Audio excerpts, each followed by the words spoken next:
मुख्यमंत्री जयराम ठाकुर की अध्यक्षता में शुक्रवार को प्रदेश मंत्रिमंडल की बैठक आयोजित हुई।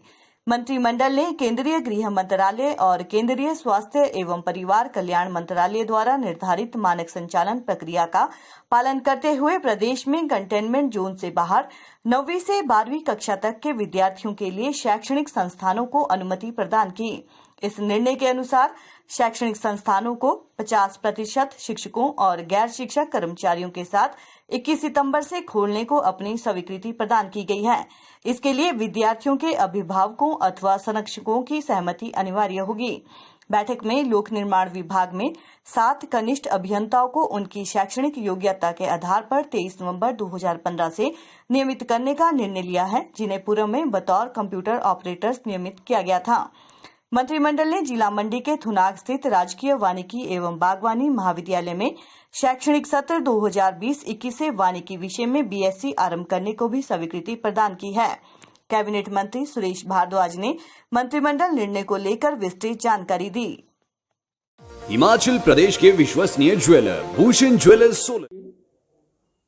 क्योंकि सत्र अवसान हुआ है, इसलिए कुछ जो जरूरी चीजें थी उस पर बैठक हुई, जिसमें एक प्रमुख रूप से उद्योग विभाग की प्रेजेंटेशन थी। जो बल्क ड्रग पार्क के लिए हिमाचल प्रदेश भी बिड कर रहा है, उसके ऊपर जो है वो एसीएस इंडस्ट्रीज श्री आरएस जो है राम सुभग सिंह जी, उन्होंने जो है वो ऑनलाइन प्रेजेंटेशन दी। उसमें अब एक छोटा ग्रुप माननीय मुख्यमंत्री जी के नेतृत्व में जो है वो बैठक करेगा और उसके विभिन्न जो पहलू हैं उन पर विचार करके उसमें किस प्रकार से जो है वो बिड करनी है उस पर जो है वो विचार करेगा और निर्णय लेगा। इसके अतिरिक्त सहकारिता विभाग में 50 JOA जूनियर ऑफिस असिस्टेंट जो है वो उनके पद सृजित किए गए हैं और उनको भरने की अनुमति दी गई। जो पुराने क्लर्क के पद थे वो समाप्त किए, JOA के ये हैं और उनको भरना करें। साथ ही 7 ड्राइवर्स के पद भी सृजित किए गए हैं, जिन्हें भरने की अनुमति दी गई है। इसके अतिरिक्त जो थुनाग में एक फॉरेस्ट्री का कॉलेज खुला है, वहां पर BSc ऑनर्स जो है वो उस government college for forestry and horticulture Thunag में जो मंडी जिला में है, तय किया गया था कि उसमें 21-22 से जो है वो सेशन होगा, लेकिन वो इसी वर्ष 2020-21 से ही सेशन प्रारंभ होगा। उसकी जो बाकी कॉलेजेस में ऑनलाइन एडमिशन वगैरह हो रही हैं वो इसी वर्ष से जो है प्रारंभ हो जाएंगी।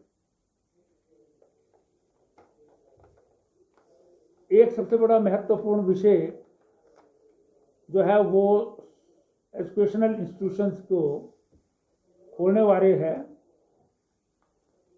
गवर्नमेंट ऑफ इंडिया की मिनिस्ट्री ऑफ होम अफेयर्स भी और ministry of human resource development का भी जो अब एजुकेशन मिनिस्ट्री बन गई है, उनकी जो है वो SOPs और गाइडलाइंस आई हैं। उसके मुताबिक 21 सितंबर से 50% टीचर्स को स्कूल में जो है वो बुलाने की अनुमति प्रदान की गई है। इसमें केवल 9th से 12th तक के विद्यार्थी उन टीचर से गाइडेंस के लिए अगर आना चाहें तो वो स्कूल आ सकेंगे, लेकिन उसके लिए अभिभावकों की रिटर्न कंसेंट आवश्यक होगी। मतलब जो गवर्नमेंट ऑफ इंडिया की इंस्ट्रक्शंस हैं उसके एग्जैक्टली उसके मुताबिक जो है ये परमिशन हिमाचल प्रदेश में भी रहेगी।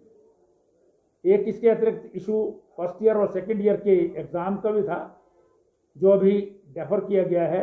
इसके बारे में गवर्नमेंट ऑफ इंडिया की इंस्ट्रक्शंस अवेट की जाएंगी, इंतज़ार की जाएंगी। जो यूजीसी या शिक्षा विभाग केंद्रीय सरकार का जो है वो गाइडलाइंस देगा, उसके मुताबिक की जाएगी। जो फाइनल ईयर के एग्ज़ाम थे वो ऑलरेडी हो चुके हैं।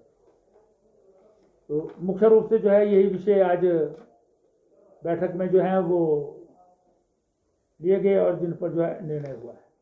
एक्सप्लोर कर रहे हैं पॉसिबिलिटीज़ कि शिमला में कोई और जैसे मेक शिफ्ट हॉस्पिटल बनाना है, तो इंडस हॉस्पिटल के बारे में भी जो है वो अधिकारियों को कहा गया है कि भी वो उसे कैसे रिक्विजिशन कर सकता है, उस पर जो है विचार करें। सरकार और दो विषय और हमने उठाए हैं। एक तो हमने कहा है कि भी जो रोपवे है जाखू की, इसे शुरू कर दिया जाना चाहिए। जब होटल इत्यादि शुरू हो गए हैं तो एसओपी के साथ जो है इसको भी चालू किया जा सकता है।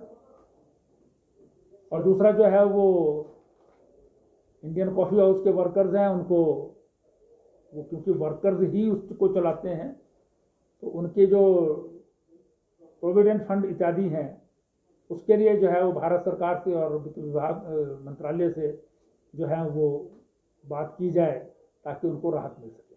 सर इंडस का अधिग्रहण किया जाएगा या फिर सर उसको किराए पे? नहीं, अभी दोनों पॉसिबिलिटीज जो है वो मुख्य सचिव को कहा गया है कि वो अधिकारी जो रेलेवेंट हैं उनसे विचार करके जो है वो बात करें, क्योंकि उसके लिए पहले कैबिनेट ने एक कमेटी बना रखी है एसीएस हेल्थ की अध्यक्षता में, लेकिन वो बेचने के लिए कह रहे थे और बहुत ज़्यादा पैसा मांग रहे हैं, जो असेसमेंट के मुताबिक उतना पैसा नहीं बनता। तो सब चीज़ों पर जो है वो बात करेंगे की जाए, अथवा उसको जो है वो जो हमारे सीरियस केसेस हैं उनके लिए जो है उसका उपयोग किया जा सके। किराए पर भी ले सकते हैं, खरीद भी सकते हैं। लेने के लिए आ सकते हैं, तो उसमें कोई लिमिट है या सारे छात्र आ सकते हैं या कुछ उसमें लिमिट निर्धारित की गई कि इतने स्टूडेंट एक टाइम में आ सकते हैं, कुछ टाइम? नहीं, ऐसा नहीं। जो गवर्नमेंट ऑफ इंडिया की एसओपी है, जो हेल्थ एंड अपने फैमिली वेलफेयर डिपार्टमेंट की एसओपीज हैं, उसके मुताबिक उन गाइडलाइंस के मुताबिक ही आ सकते हैं। सोशल डिस्टेंसिंग है, फेस कवर है, संख्या सीमित है, वो तो ऑलरेडी जो है वो नियम है, वो तो सबको पालन सब जगह करना है। तो स्कूल नहीं लगेगा, लेकिन कोई गाइडेंस के लिए जो है टीचर्स के पास आना चाहे तो वो written consent of the guardian उसके साथ जो है आ सकेगा। कॉलेज में भी यही व्यवस्था रहेगी? कॉलेज का? हाँ, कॉलेज में भी ऐसी व्यवस्था रहेगी। अगर कोई आना चाहे तो आ सकता है, क्योंकि जब 9th to 12th आ सकता है तो कॉलेज के ऊपर है। कोविड-19 नेगेटिव की रिपोर्ट दी जा रही है, कल चंबा में भी ऐसा मामला नहीं, आया? आज ये चर्चा हुई है। मुख्य सचिव ने कहा है कि सब जगह हमने इंस्ट्रक्शंस दे दी हैं। जब रजिस्ट्रेशन नहीं है तो कौन मांगेगा रिपोर्ट? चलते फिरते जो है वो माल रोड पर घूमते हुए तो किसी से रिपोर्ट नहीं मांगी जा सकती है। बॉर्डरों पे अभी भी रोका जा रहा है। नहीं, वो इंस्ट्रक्शंस दे दी हैं, ऐसा जो है वो कैबिनेट में जो है वो मुख्य सचिव ने कहा है, क्योंकि जब रजिस्ट्रेशन नहीं है तो सारा जो है वो फिर रोकने का प्रश्न पैदा नहीं होता। सर क्या बसों को चलाने के लिए भी क्या चर्चा हुई है? आज नहीं चर्चा हुई है उसकी, वो अलग से जो है चर्चा हो सकती है। सर जो स्कूलों को लेकर